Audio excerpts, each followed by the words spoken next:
Rui Moreira vai se candidatar para um terceiro mandato à frente da Câmara Municipal do Porto. O anúncio foi feito na semana passada e hoje recebemos precisamente Rui Moreira na sua primeira grande entrevista depois desse anúncio público de uma terceira candidatura à Câmara da cidade do Porto. Boa noite, Rui Moreira. Muito obrigado pela sua presença aqui neste espaço do Porto Canal, na noite informativa do Porto Canal. E queria começar por falar consigo da atualidade que está a marcar o dia de hoje, nomeadamente essa notícia que soubemos de que o Porto entrou para a lista dos concelhos que está neste momento em alerta. A pergunta que lhe colocava era se de alguma forma está preocupado com esta mudança, com esta alteração, até porque, previsivelmente, digo eu, vamos ter um aumento de casos na zona do Norte, em particular, naturalmente, também no Porto, isto depois de já estarmos a viver uma situação muito complicada na zona da região da Grande Lisboa, não é? Bom, antes de mais, cumprimentar o Tiago, o Porto Canal, dizer que para mim é um prazer estar aqui e que a primeira entrevista seja ao vosso canal. Quanto a essa matéria, naturalmente é uma matéria que preocupa a mim, que me preocupa a todos os portuenses e preocupa a todos os portugueses.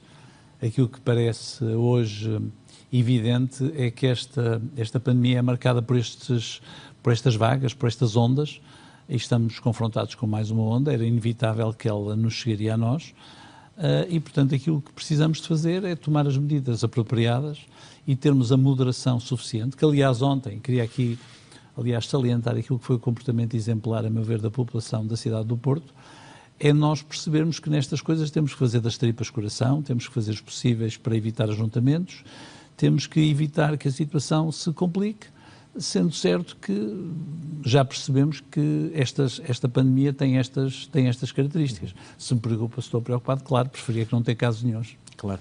Recentemente Angela Merkel disse que não foi muito prudente Portugal receber a Liga dos Campeões e a final da Liga dos Campeões aqui na cidade do Porto, porque isso poderia levar a um aumento de casos ou teria como explicação um aumento de casos. Tem essa visão ou não? Eu, como falo alemão, ouvia falar e ela não falou da Liga dos Campeões. Ela o que disse foi que achou imprudente Portugal abrir as fronteiras aos ingleses numa altura em que os ingleses abriram um corredor verde para Portugal. E que, por causa disso, provavelmente, nós estaríamos a ser afetados por isso. Vamos lá ver, nós nessa altura, quando a Inglaterra abriu o corredor verde para Portugal, eu lembro-me o que é que tinha acontecido ano passado, quando ano passado tinha proibido os ingleses de vir. Nós, na altura, ficamos muito incomodados e o Ministério dos Negócios Estrangeiros, e bem, manifestou surpresa e protesto contra os ingleses.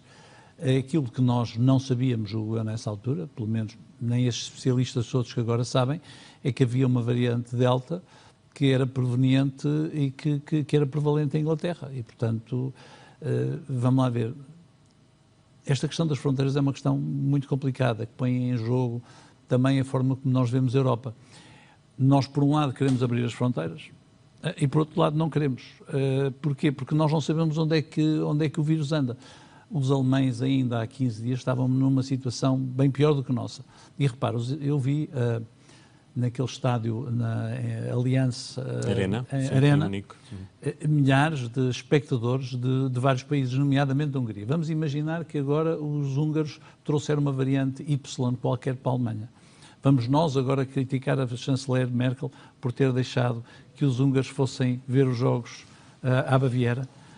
Estas situações, enfim, são situações que antes de apontarmos o dedo temos que ter a prudência de compreender que só há uma coisa que nos vai salvar, é as vacinas. E, de facto, aqui esta é a minha grande preocupação. Essa era a segunda pergunta que eu tinha para si. Que é a minha preocupação. Até porque seja, nós já percebemos que esta pandemia só pode ser combatida de duas formas. Ou nós ficamos em casa fechados e vamos morrer de outra coisa qualquer, vamos morrer à fome ou de outra coisa qualquer, ou através da vacinação. E é isso que me preocupa, é que nós, neste momento, ainda não temos os níveis de vacinação que deveríamos ter. Tem sido feito um esforço, eu reconheço que tem sido feito um esforço e de alguma maneira nós recuperamos algum do atraso, mas enquanto não tivermos as vacinas não vale a pena termos ilusões, estas situações vão ser recorrentes. Hoje tivemos imagens que eu diria, apelidava de lamentáveis, porque tivemos dezenas e dezenas de pessoas numa fila de espera para serem vacinados no regimento de transmissões no Porto.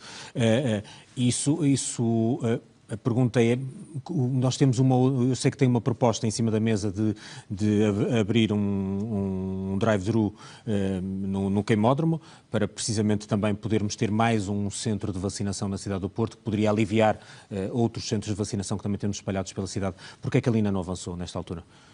Olha, nós temos o centro de vacinação pronto desde janeiro, não é uma proposta, nós temos-lo pronto e temos um protocolo com a Unilabs e também com o Hospital de São João, que é uma unidade de saúde indiscutível. Apresentamos na altura a proposta para que pudessem ser lá feitas a vacinação. Numa primeira fase até para os polícias, como se recordam. Isso numa primeira fase foi acolhido, depois foram-nos feitas sugestões, havia a questão do recobro, porque de facto o recobro dentro dos automóveis não é recomendável. Nós preparamos imediatamente e temos capacidade para ter lá uma tenda para recobro das pessoas, porque temos que esperar 30 minutos. Depois, na altura, os centros de saúde da cidade do Porto pediram-nos 2 escolas, que nós cedemos, como sabem, a Escola do Sol, uma delas, que agora já não está a funcionar. E a verdade é que, até agora, a Task Force não considera essa nossa proposta. E aquilo que preferiu foi fechar as escolas, portanto, António Oroso e a Escola do Sol, que nós tínhamos disponibilizado, que a Câmara tinha disponibilizado, e concentrar isto no quartel de transmissões. O quartel de transmissões, a meu ver, não tem o mínimo de condições, como aliás se pode verificar. Em primeiro lugar, porque a aproximação ao quartel é pela circunvalação, uma estrada nacional que não tem passeios. Nós temos tido lá a Polícia Municipal a agir e depois, como já percebemos, tem sido um caos. Hoje foi mais uma vez um caos. Eu passei lá, fui lá ver, tive o cuidado de ir lá cerca das 2h30 da tarde, estavam muitas pessoas ao sol, estavam muitas pessoas à espera, havia uma enorme confusão. Aquilo que nós fizemos foi mandar para lá a nossa Proteção Civil Municipal, levar água às pessoas, formar tendas. Se me pergunta porque é que não acolheram o centro de drive-thru no queimódromo, Tiago, eu não costumo medir as palavras muito, porque é a minha forma de ser. Eu diria que se tivesse sido em Lisboa, o queimódromo já estava a funcionar, mas direi mais, se a Câmara Municipal do Porto fosse socialista, também já estava a funcionar. Falando agora na sua recandidatura, no passado afirmou que não se recandidataria a um novo mandato à frente da Câmara Municipal do Porto. O que é que o fez mudar de ideias? No fundo, o que é que o fez avançar para um novo mandato? Olha, várias coisas. Em primeiro lugar, o sentimento de que, por causa da pandemia, houve um conjunto de obras que estão praticamente concluídas e que, por causa desta situação, se atrasaram. Depois também a convicção de que eu tenho de que, também por causa desta situação, nós temos mais coisas para fazer. Há mais coisas para fazer, temos um objetivo, temos uma visão de cidade, tenho uma equipe muito bem preparada para olhar ao futuro da cidade e, portanto, eu entendi que este ainda não era o momento de sair e, portanto, foi uma decisão pessoal, ponderada, mas também ponderada naturalmente com a associação de que faço parte e com os meus vereadores que me acompanharão se eu for eleito no próximo mandato. Era importante continuar a contar com essa equipe. O Cássio Selminho teve aqui algum peso na sua decisão, Rui Moreira? Não teve nenhuma influência nesta decisão, mas eu não tenho nenhum problema em falar no Cássio Selminho. Aliás, sempre que me falam, tenho todo o prazer em falar no Cássio Selminho. O Cássio Selminho é alguma coisa que espero que se venha a resolver em novembro. O julgamento está marcado. Esperava que ele tivesse sido resolvido mais cedo. Se vier a decisão a meio do mandato, há uma possibilidade, que é perder o mandato, não é? Neste momento. Ouça, mas eu sei perfeitamente o seguinte, sei perfeitamente que sou inocente, tenho a certeza que um tribunal avaliaria as condições, mas também é bom que os portugueses conheçam a história e percebam o que é que se passa. E a situação é muito simples. Aquilo que me acusam, porque é bom que as pessoas saibam, aquilo do que me acusam é de eu ter dado condições e ter passado uma procuração que permitiu que a Câmara Municipal do Porto continuasse a ser defendida e representada por um advogado que tinha sido nomeado pelo Dr. Rui Rio. Advogado esse que foi competente, porque o que é facto é que ele conseguiu, no final, que a minha família não tivesse obtido nenhuma indemnização, e era isso que a minha família reclamava, justamente, tinha comprado um terreno, e ao mesmo tempo o terreno passou a ser da Câmara Municipal quando antes era da minha família. E, portanto, compreenderá que eu, perante esta situação, e não tenho nenhum problema em falar sobre ela, a única coisa que eu direi é assim, compreenderão que há 4 anos atrás, também em véspera de eleições, este também era um tema. Depois o assunto morreu. E, portanto, aquilo que eu espero é que desta vez, quando morrer em novembro, morra de vez. De qualquer forma, um dos seus adversários disse que o Rui Moreira, por força deste caso Selminho, e falo de Vladimir Feliz, afirmou nomeadamente que estaria em part-time no seu mandato, uma vez que estaria preocupado não só em fazer a sua defesa, como depois também com a questão da própria Câmara. Eu peço imensa desculpa, mas eu não vou comentar as dificuldades que o engenheiro Vladimir Feliz tem em apresentar alguma ideia positiva à cidade. E lamento apenas que ele tenha um ato de ventriloquismo e tente repetir aquilo que o patrão dele lhe diz. Portanto, não tenho nenhum problema com isso. Mas acha que, de alguma forma, este caso Selminho pode fragilizar a sua candidatura? Ou qual é o entendimento que faz? Acha O que não? entendimento que eu faço é sim. O que é importante em democracia é que os portuenses tenham a consciência do que é que pesa sobre cada um de nós. Daquilo que eu sou, da imagem que tenho de mim, daquilo que eu sou no passado. Eu lembro do seguinte, há 8 anos atrás, quando eu concorri, eu tive o cuidado de dizer aos portuenses que sou transplantado, que já estive a morrer várias vezes e que o meu estado de saúde é sempre periclitante por causa dessa situação. E os portuenses confiaram em mim com isso. E essa é a coisa mais importante, apesar de tudo, é a nossa saúde e a possibilidade de morrermos a qualquer momento. Há 4 anos atrás, os portuenses também foram confrontados com o caso de Selminho e votaram em mim. Eu espero que desta vez acreditem em mim e, se Deus quiser, espero poder cumprir o meu mandato, por um lado, porque ficarei livre deste ónus que naturalmente me incomoda. O nosso bom nome é aquilo que mais nos incomoda e espero que Deus me dê saúde para cumprir os 4 anos. Por força de alguma troca de palavras, Rui Rio é o seu principal adversário nestas eleições? Não, Podemos colocar as coisas desta forma? Não, de forma nenhuma. De forma nenhuma. Uhum. De forma nenhuma. Não me consta que ele seja candidato, portanto não... Outras questões que eu queria agora começar a falar consigo também, que têm a ver especificamente com o funcionamento da cidade agora. Uma das críticas que lhe é feita é de que não deixa obra, que não fez grandes obras até o momento na cidade do Porto. Porquê é que isso não aconteceu até hoje? Tiago, em primeiro lugar, vejamos aquilo que eu disse há 8 anos atrás. Eu disse na altura que não iria prometer obras faraónicas e, de facto, não fiz obras faraónicas. O Porto é uma cidade que eu, na altura, confrontava-me com um candidato que propunha inúmeras pontes, heliportos e tudo mais. Eu disse exatamente aos portuenses ao que vinha. Aquilo que disse foi que iria fazer uma cidade melhor para os portuenses. Eu queria uma cidade com mais cultura, eu queria uma cidade com maior coesão social, eu queria uma cidade que aproveitasse as boas contas que eu herdei para, de alguma maneira, as redistribuir aos portuenses. E também disse que havia um conjunto de problemas que eu havia de ver solucionado. E dizer que eu não fiz obra, enfim, olha, eu apresentei a minha candidatura no pavilhão Rosa Mota. Eu recordo que, relativamente a essa matéria, há anos e anos e anos que a Câmara Municipal do Porto tentava resolver aquele problema com múltiplos projetos que pagou e que depois não concretizou. E dizia que não tinha dinheiro para fazer. A verdade é que nós conseguimos fazer e conseguimos fazer um pavilhão tão extraordinário, conseguimos atrair cá a cimeira que tivemos, a Cimeira Europeia, num pavilhão, que ainda por cima o concessionário paga renda à Câmara do Porto e, portanto, foi possível. O mercado do bolhão não está pronto ainda e vai ser um mercado municipal, estava há 40 anos pendurado e só não está pronto por causa da pandemia. O terminal intermodal tinha sido prometido pelo meu antecessor, numa cerimónia com o primeiro-ministro então, Pedro Santana Lopes, em 2003. Está praticamente concluído. O Cinema Batalha estava a cair aos bocados e vejam como é que está, vai estar pronto também no fim do ano. Aquilo que fizemos na habitação social parece-me absolutamente claro, mas o mais importante da nossa obra não é essa. O mais importante da nossa obra, e isso foi isso que nós dissemos, olhar para as pessoas, o mais importante da nossa obra foi pegar naquilo que são os recursos da Câmara e criar coisas como o Porto Solidário, em que ajudamos muitas famílias, mais de 1000 famílias, a pagarem a sua renda que não podem.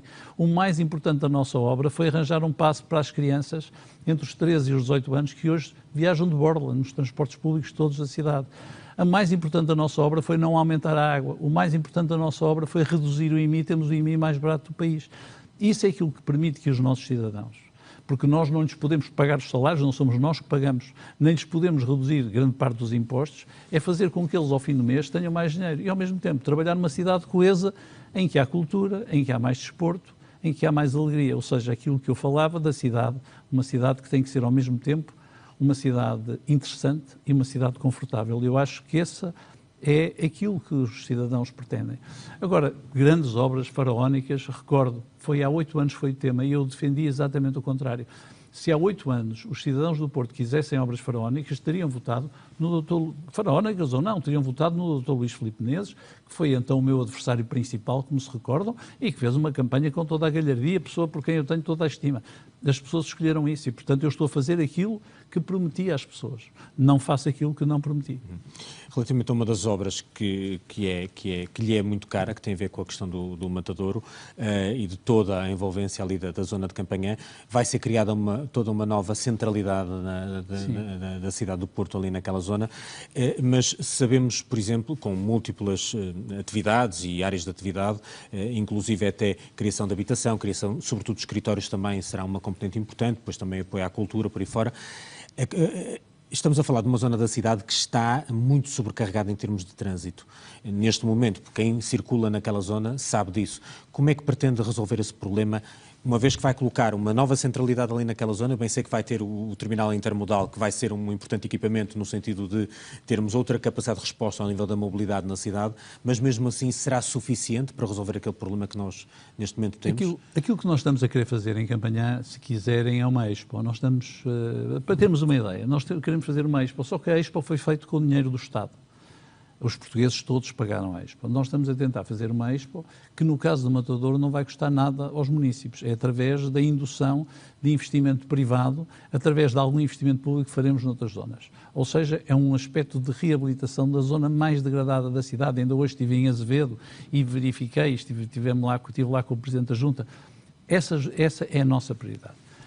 Vamos lá ver, em termos de mobilidade, sejamos claros, aquilo que nós sabemos é que sempre que a cidade cresce, os problemas da mobilidade complicam-se. E complicam-se porquê? Porque se os portugueses tiverem boa memória, qual foi a última linha de metro que abriu no Porto?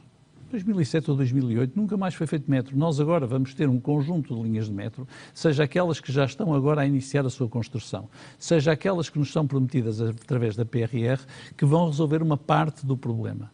Por outro lado, não nos podemos esquecer que o município do Porto, em conjunto com 5 outros municípios, assumiu o controle integral da STCP, o que permite que, doravante, e lembro que os STCP, quando eu cá cheguei, estava previsto serem vendidos para reduzir a sua atividade.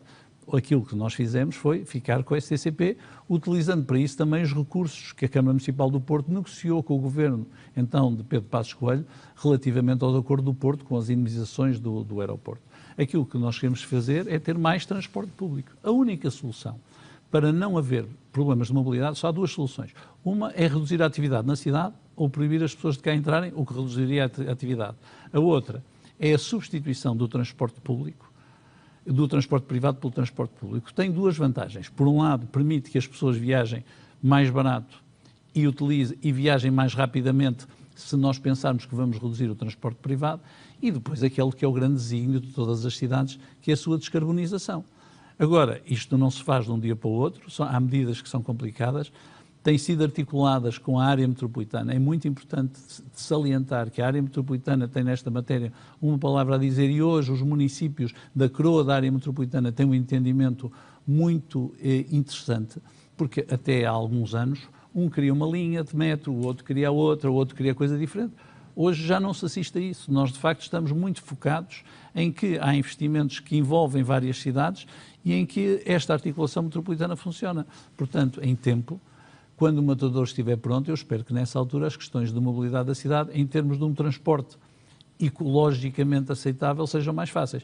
Agora, as cidades têm sempre dores de crescimento. Têm sempre dores de crescimento e nós, neste momento, estamos, de facto, a viver uma dor de crescimento.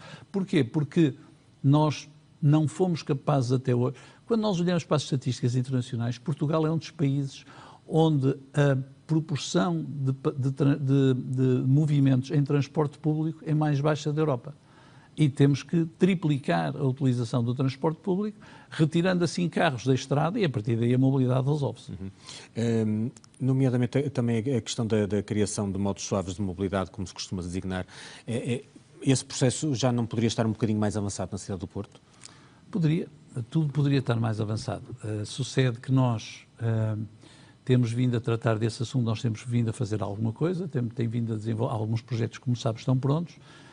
Há outros projetos que se arrastam porque a cidade do Porto, principalmente o seu centro histórico, nós não nos podemos esquecer que é património da humanidade e, portanto, tudo isto, nós temos aqui sempre valores patrimoniais que têm que ser salvaguardados. Posso dar o exemplo do caso do Jardim das Virtudes, em que é uma das escaladas mais difíceis da cidade do Porto, como nós sabemos, em que, subitamente, mas eu respeito completamente, aquilo que são as autoridades, portanto a Direção-Geral do Património Cultural, não aprovou a solução e obrigou-nos a lançar nova solução.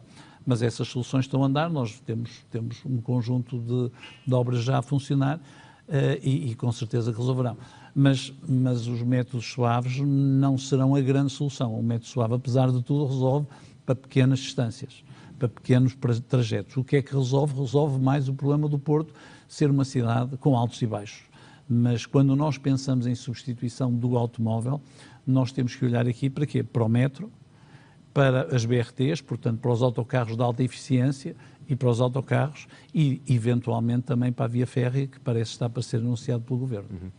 Relativamente ao PDM, tendo em conta, aliás estava a aflorar essa questão, tendo em conta que o Porto de facto vive aqui rodeado de várias cidades, também elas importantes, com quem tem grande proximidade e muitas relações, o PDM da cidade do Porto não deveria ser um PDM que respeitasse precisamente essa visão de conjunto, digamos assim?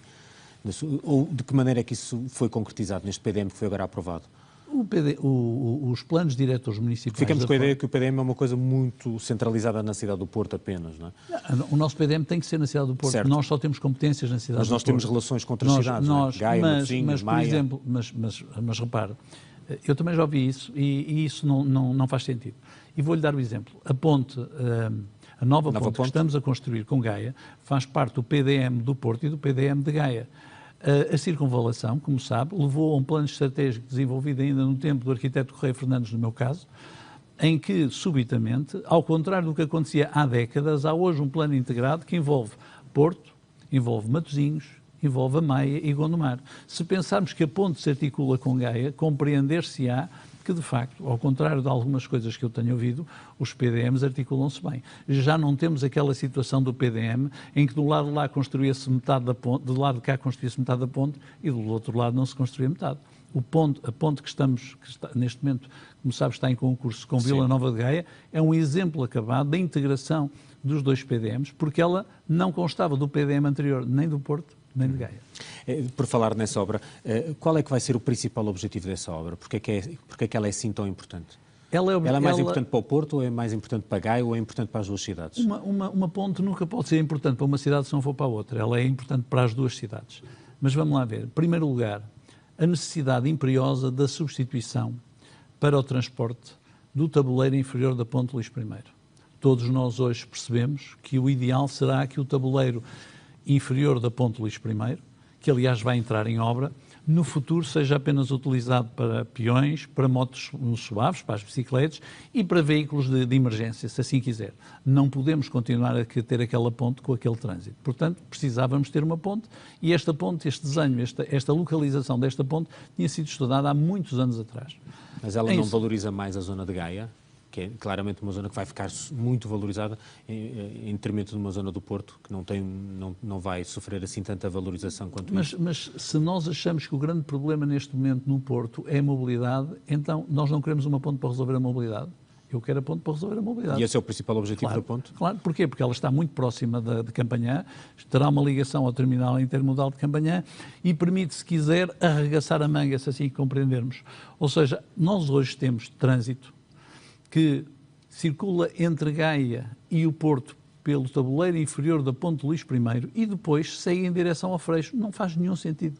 E, portanto, para nós, o aspecto principal é, se quiser, arregaçar a manga. Mas vejamos, ela é na zona de Campanhã. Eu, quando ouço esse comentário, fico contente, porque ao mesmo tempo estão-me a dizer que Campanhã já está mais desenvolvido do que há uns anos atrás. Mas é importante também, a Oliveira do Douro, temos ali um enorme potencial e a articulação entre as duas cidades é absolutamente fundamental. Portanto, e depois nós temos uma expectativa, que é passar para lá o transporte público. O transporte público entre Gaia e o Porto vai-se fazer prioritariamente por ali, a nível de autocarros, e isso é muito relevante, e retirar isso exatamente da Ribeira do Porto, toda essa localização. O preço da habitação ainda é tido como um dos entraves ao aumento da própria população da cidade do Porto. Eu tenho aqui um número que fomos retirar ao INE. O preço do arrendamento do Porto subiu 30% nos últimos 4 anos. Sim. Ainda que há cidades como Lisboa que ainda subiu muito mais, é verdade, mas este pode ser um dos principais entraves para que possamos ter mais população na cidade do Porto. Bem sei que nos últimos 3 anos houve um aumento da população na cidade do Porto. Ainda assim, isto pode ser um entrave. Como é que vai conseguir combater isto? A preocupação do preço da habitação não é apenas o problema de atrair ou não atrair população. A mim preocupa muito e mais, se calhar, os que já cá estão. De facto, quando nós olhamos hoje para uma família da classe média, compreendemos que o custo que ela paga pela habitação representa muitas vezes 40% ou 50% do seu rendimento líquido, quando, por metas internacionais, não devia ser mais do que 25%. Ou seja, é verdade que hoje o custo da habitação em Portugal é caro, no Porto é caro. Não me importa agora se Lisboa é pior do que o Porto, isso não me preocupa muito o cidadão do Porto. Sim. E aquilo que nós pretendemos naturalmente é ter um projeto para aumentar a capacidade da cidade do Porto, o que faz duas coisas. Em primeiro lugar, a opção do PDM de densificar determinadas zonas da cidade, bem servidas por transportes públicos para não criar problemas com a mobilidade. Porquê? Exatamente porque se nós aumentarmos a capacidade construtiva em determinadas zonas do Porto, estamos a permitir mais construção e um preço mais baixo, porque o preço mais elevado na construção, como sabem, é terra. Portanto, esta é, desde logo, um dos aspectos. O segundo aspecto que nós pretendemos e que nós temos a desenvolver é dizer, bom, o mercado, tal como nós o conhecemos, porque, repara, o investimento público até hoje em habitação era apenas para a habitação social, que nós estamos bem, o Porto tem 13% da sua população vive em habitação social, é de longe a cidade portuguesa que tem mais. Nós percebemos hoje que as políticas públicas têm que ser diferentes, ou seja, que vamos ter que ter casas da Câmara Municipal já não em habitação social, mas para renda acessível. E por isso mesmo nós fizemos um acordo no âmbito do primeiro direito, assinamos um acordo com o Governo, eu tenho aqui o elemento para não me enganar, o acordo de cooperação que foi assinado em novembro e está neste momento em desenvolvimento, prevê resolver o problema de 1.740 famílias, o que corresponde a 3.800 pessoas, com um investimento global de 56 milhões de euros. Isto foi assinado, fomos uma das primeiras cidades a fazê-lo, e, portanto, agora com o PRR, ainda por cima, as condições são mais acessíveis, porque a contrapartida do Estado é maior, e, portanto, é este programa que irá permitir, de alguma maneira, aliviar o preço da habitação, introduzindo habitação pública não social, para pessoas que, e principalmente para classes sociais que há 5 ou 6 ou 10 anos não tinham dificuldades em encontrar no mercado e que hoje não encontram. O Porto ainda assim é uma cidade que depende muito do turismo. Na sua opinião, foi uma das críticas de Tiago Barbosa Ribeiro, por exemplo, outro candidato nestas eleições. O Porto não é feito para o turismo. As políticas do Porto não são feitas para o turismo. Mas, relativamente a essa matéria, vamos lá ver. Nós temos visto o que é a cidade sem turismo no último ano. E, portanto, quem faz essa crítica deve pensar assim, se nós não queremos turismo, então será que nós podemos viver como vivemos o último ano? Porque o que é que mudou? Nós não perdemos população, morreram algumas pessoas, infelizmente, mas nós não perdemos população. E pergunto, esta é a cidade sem turismo? É isso que nós queremos? Eu aquilo que tenho visto é que o turismo tem criado um conjunto de empregos, desde o chofer de táxi, à pessoa que fez uma lavandaria, à pessoa que tem um pequeno café, à pessoa que tem um pequeno restaurante, à pessoa que tem uma pequena loja, à vendedora do bolhão. Essas pessoas têm sido capazes de ser potenciadas através do turismo. Ainda assim, quando nós comparamos aquilo que foi esta crise com Lisboa, por exemplo, aspectos importantes, houve muito menos perda de emprego no Porto do que em Lisboa, o que demonstra que nós estamos aí sim muito longe. Uma cidade como o Porto tem que ser capaz de ser feita para os seus habitantes. A cidade é feita para si. É uma cidade que se afirma, que é uma cidade orgulhosa, que ainda gosta de receber. Se nós tratamos bem os turistas é porque gostamos de turistas. Agora, coisa diferente é se nós queremos a monocultura do turismo e não queremos. Era isso que eu estava Não queremos. Aquilo que temos feito é, de facto, atrair. Aquilo que nós temos feito é atrair muito investimento estrangeiro. Nós conseguimos criar cerca de 15.500 empregos nos últimos anos, fruto exatamente da atração de empresas tecnológicas, das Natixis, de empresas que vieram da Irlanda, que vieram de França e tudo mais. No meio disto tudo, o turismo tem um papel, porquê? Porque a cidade do Porto sempre viveu de população flutuante. Quando nós éramos miúdos, quando eu era miúdo, o Porto não era rodeado de centros comerciais. Não havia os centros comerciais à volta do Porto. A cidade do Porto, durante o dia, recebia quem? Recebia pessoas que vinham de São João da Madeira, de Oliveira das Meias, de Gondomar, de Passos de Ferreira, vinham ao Porto fazer compras e iam-se embora à noite. Agora, são as mesmas pessoas, são pessoas. Se por acaso vêm de um ponto mais longe, e hoje em dia já não vem na carreira, vem na Ryanair. Essas pessoas, o que nós não podemos é deixar que essas pessoas, que as políticas sejam destinadas a essas pessoas. As políticas devem ser destinadas aos nossos cidadãos, à nossa economia, àquilo que é o nosso bem-estar. Mas temos que compreender que os 230 mil habitantes com estudantes que temos na cidade do Porto dificilmente são capazes de abastecer a máquina económica criada no Porto, como vimos no último ano. mas naturalmente é bom que estas questões sejam discutidas. É bom que haja quem queira fechar a cidade ao turismo. É bom que haja quem queira que a cidade seja, daqui a 2 anos, o que foi no último ano. Eu, por acaso, não quero. Eu, por acaso, acho que os portuenses não querem. E acho que, por acaso, os portuenses pretendem continuar a poder ter os seus negócios e poder abrir as portas e de manhã ter lá uma pessoa e não ter que lhe perguntar se ele é húngaro ou se é de Gondomar, tanto faz. São pessoas que vêm para a cidade. As cidades são pontos de confluência.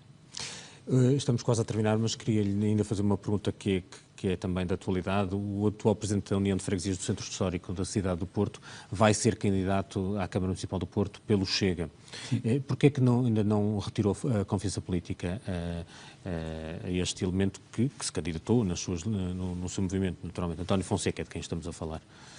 Nossa, a questão fundamental é assim, o Sr. António Fonseca, sabendo que não iria ser candidato do movimento ao Centro Histórico, escolheu o seu caminho.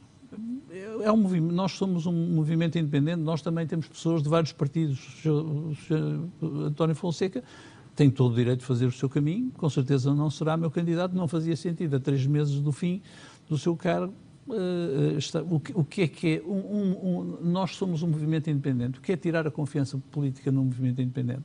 Em que temos pessoas com pensamento tão diverso como tínhamos o Pedro Batista, por exemplo, que faleceu no ano passado. Não é assim que isso se resolve. O Sr. António Fonseca fará o seu caminho, como outros candidatos nossos e outras pessoas nossas, se calhar, vão ser candidatos pelo PS ou ser candidatos por outro, e haverá pessoas do PS que serão nossos candidatos. Os movimentos independentes são assim, para o bem e para o mal. E neste caso eu acho até para o bem. Portanto, tem total liberdade de fazer o que quiser. Naturalmente, sendo o nosso adversário político nas próximas eleições, não estando eu muito preocupado com isso. Rui Moreira, muito obrigado pela sua presença nesta noite informativa. Muito obrigado. Terminamos então aqui a entrevista a Rui Moreira, candidato à Câmara Municipal do Porto. Vamos fazer uma curtíssima pausa nesta noite informativa do Porto Canal. Já voltamos para o comentário, precisamente, desta entrevista dada por Rui Moreira. Até já.